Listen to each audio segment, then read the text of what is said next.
Now, Just Stop Oil campaigners are holding one last action today. It comes after years of high-profile stunts and protests in which the group has targeted priceless works of art, historic monuments, Stonehenge, remember that one, and major national and international sporting events. The group will now apparently take part in a lower-risk action, we'll find out what that is soon, that minimises the risk of arrest after a number of the activists did end up in court or in prison following their actions.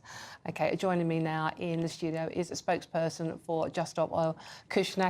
Kush, thank you very much for joining us this afternoon. Appreciate your time.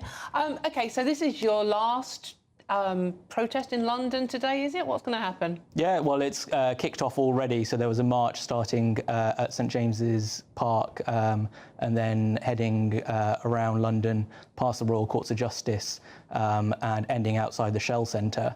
So I've actually just come here from there. You've just finished, right? Yeah. You're not covered in orange paint, which is a result.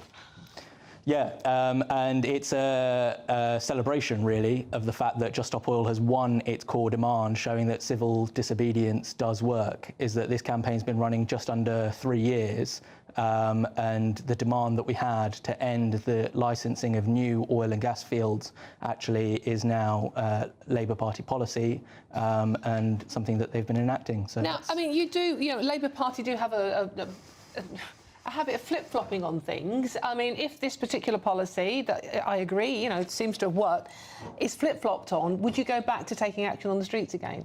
Absolutely, yeah. We need to see consistent climate action to prevent the breakdown of society as we know it.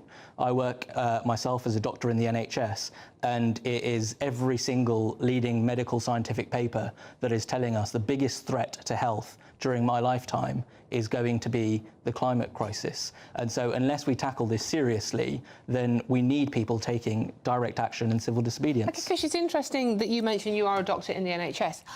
Now, a lot of people were saying when you were disrupting traffic by blockading the M25 for one and roads in London, that you were stopping people getting to hospital. You were, holding up ambulances and things like that. You are a doctor. Lots of people are upset by that. What would you say to them? So first of all, we never hold up ambulances. We have a blue lights policy, so any time that there is any emergency service vehicle on blue lights, we would let them through. I totally get that. Of course, there could be consequences. Sorry, yeah. But the trouble with that, if there's a blue light coming near you where you are, you can let it through. But in a city like London, you gridlock roads where you couldn't possibly see a blue light trying to get through. Yeah. So there were ambulances and emergency vehicles stuck in traffic. And it's a sense of proportion as to how bad is the situation in which we need to act. We closed down 26 miles of London this weekend to allow people to run a charity marathon, all right? So if that is allowed, then of course trying to take action to protect health, the biggest threat to health that exists, of course it's proportionate for people to take action, as long as we try to mitigate those risks as much as we can, which is what Just Stop Oil has always done. We're not here trying to cause harm and destruction and delay for the sake of it. We're doing it because we care deeply about the people that we love, our family, our friends, and we want them to be able to live a safe and healthy life. But Kush, can I just jump in, please, quickly? Because I agree with so much of what you stand for, and I also think you're brave for risking going to prison. But at the same time, I'm not prepared to live in a society that gives over to anarchy. We can all care very, very strongly about a whole range of things, including things as important as the climate crisis. It doesn't entitle us to take the law into our own hands and to disrupt people's lives to the extent that you have done. And that includes, you say mitigate it, fine, except it's not fine, because you can't totally mitigate it to the point where people end up not going to hospital. This is, I just don't agree with your tactics. There's part of me that respects you. Yeah. I agree with so much of what you stand for, but that you can't take the law into your own hands. And I think it loses you a lot of support. Yeah. A lot of ordinary people are so fed up with it that they turn against you without even looking at the argument. I agree with Matthew. Your tactics have been very unwise, very unwelcome, and have not aided your cause at all. going through it. It's our cause, though, Henry. It is our cause. This is going to impact all of us, your children. This is what happens. This is what happens. It becomes your cause, not our cause, because of the tactics employed. I don't want to have to take the law into my own hands and do things that are illegal, do things that are disruptive.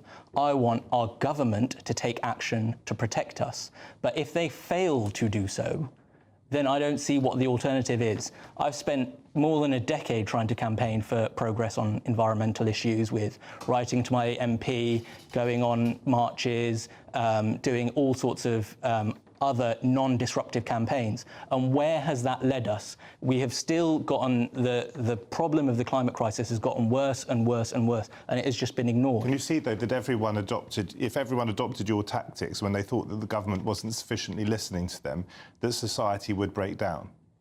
I don't think society would break down if everybody adopted tactics of civil disobedience where they have tried every other route and it has not worked. And it's all about proportionality. How many causes are there that people that have been frustrated, and following what you're saying, you'd be justifying all of the people who've been supporting those causes, all of those different causes, getting out on the streets, exercising civil disobedience, breaking the law, then of course you're going to have societal breakdown. That's what it is. I mean, you've got Black Lives Matter, you've got Palestinians, now you've got Indians and Pakistanis. You've got a whole range of things. There's climate things, there's of all manner of different parts. You talked about oil and gas, but there's also people who would feel equally passionately about the type of insecticides we use and so on. All of these people could go out there, people who are concerned about law and order, about rubbish collection. All of these people could go out on the streets and they could all exercise civil disobedience. But they don't. No, they don't. But you basically have been saying that would be justifiable. No, but we take responsibility for our actions, don't we? We stand there and we are held accountable. So the point is, all of these people that care about all of these issues could take part in civil disobedience campaigns, but they choose not to because they know the punishment that they will face. Whereas we see that punishment and we still think that it is proportionate to act. And that is the scale of the problem that we're facing. And civil disobedience... I would say, don't alienate yourselves. You've got a cause. It's, I'm not going to go into here and now about the validity of that cause. It's not relevant to this conversation. You believe it. That's absolutely your right. But civil disobedience has never been popular. The suffragettes were not popular. Right, the civil rights activists were not popular. Why don't you present your case? Because a lot of people out there are confused about climate change, partly because there are two very different views. There are not two very different views. There is a lot of misinformation out there. Hold on. Scientists agree. That's dangerous, Henry. Scientists agree. We are living through a climate crisis. The question is, how do we stop it? Or how do we react to it? There are different views because there is different information out there. That is why people form their opinions about it. There are different views because there is misinformation out there. Fine. So, yes, but I'm talking about opinions, views, not the information. The opinions are based on the information. Some of it's valid, some of it's not valid, so people have different views about it. And if you want to address that, you've got to address that information problem, OK? That's the way to do it. If you go out there and break the law, I, for one, will say you're wrong. And I don't care. There is no justification. That's ridiculous to say he's wrong. You could condemn him for breaking the law, but it doesn't mean he's wrong. He's right. He's following the science. We do face a climate catastrophe. He doesn't care about the immediate effect. He believes that his job, and I respect you for that. You believe passionately in your cause. OK, I get that. But when you start, the law is there for a reason. It is to protect society and protect the public and innocent people going about their lives. And if they're the people that you want to disrupt, then you are wrong. Those are the people that you need to get on board to support your cause, to support your argument, and you're never, ever going to do it. To protect innocent people going about their lives, we need to end our dependence on fossil fuels. Fossil fuels are going to cause far more disruption than Just Stop Oil has ever done. Right. Well, you look at the floods and the famine and everything that is going to happen as a result of climate breakdown. You're going to see huge mass migration events. You are going to see millions of people die. People are already dying. I negotiated an agreement between Uzbekistan and Tajikistan to prevent water war, literally. Okay. I know about this. All right. But what I'm saying is, if you want to make progress, you undermine your argument by breaking the law. Okay, you don't strengthen it. Kush, final word. I mean, obviously, as I said earlier, the government will possibly go back on their word about what you've achieved. Would you go back to exactly the tactics that both Henry and Matthew have said are disruptive and don't get your point across? Would you go back to blocking roads and closing down the M25 if the government did go back? Yeah, I wouldn't take anything off the cards so long as it's non-violent. Right, OK.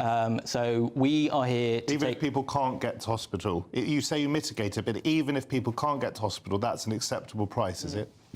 Yeah, unfortunately, yeah. OK, so you would stop an ambulance? I wouldn't stop an ambulance. I wouldn't. But by closing roads, but I accept that there is a risk of causing delays to people getting to hospital. Right, fine. OK, thank you, Kush. Thank you very much for coming in. That's Kush Naker, who is our spokesperson for Just Stop Oil. Thank you very much. What do you think? You've heard what Matthew thinks. You've heard what Henry thinks. You've heard what Kush thinks. What do you think? gbnews.com/your say.